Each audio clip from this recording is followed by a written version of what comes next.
Now on display at the National Museum of the American Indian in Washington, the glistening glasswork of artist Preston Singletary. We take in the show with Lilia Luciano.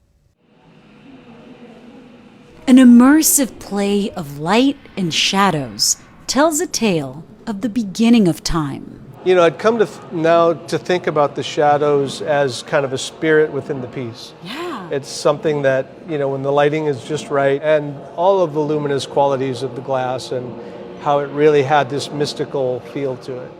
The exhibition illustrates a Native American folktale entirely in glass. Walking in here, I'm just shocked at the size of this canoe and the river. I mean, everything is glass. Yes. Raven and the Box of Daylight is a traveling exhibition created by Preston Singletary, a member of the Tlingit tribe of Alaska and the Pacific Northwest.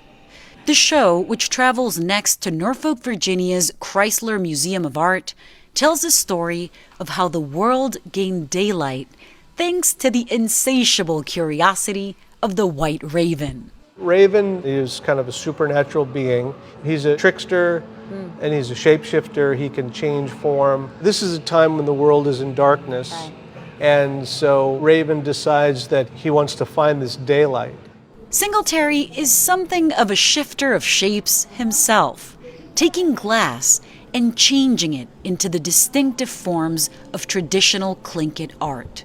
I always say that Native culture has a defining historical connection to glass because it came through trade beads.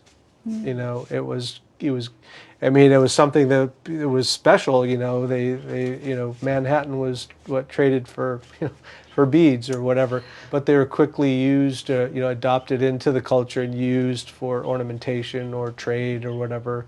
In the hands of Singletary, the two worlds come together as glass takes on new contours, and he carves through sandblasting to reveal layers of color and meaning. When I work with the material of glass, I feel like it brings this new dimension to Indigenous art, and it really has an opportunity to draw people in. And so when you draw them in, then you're kind of showing them something. And I like the idea of glass having a sense of permanence, but it's also very fragile. Singletary got his start working at a glass factory making Christmas ornaments out of ash from Washington State's Mount St. Helens 1980 eruption. But it was here at Pilchuck Glass School, founded by the legendary Dale Chihuly, that he started to shape his signature style of old meets new. You could say the real test was when he showed his work at Celebration, an annual gathering of tribes in Southeast Alaska.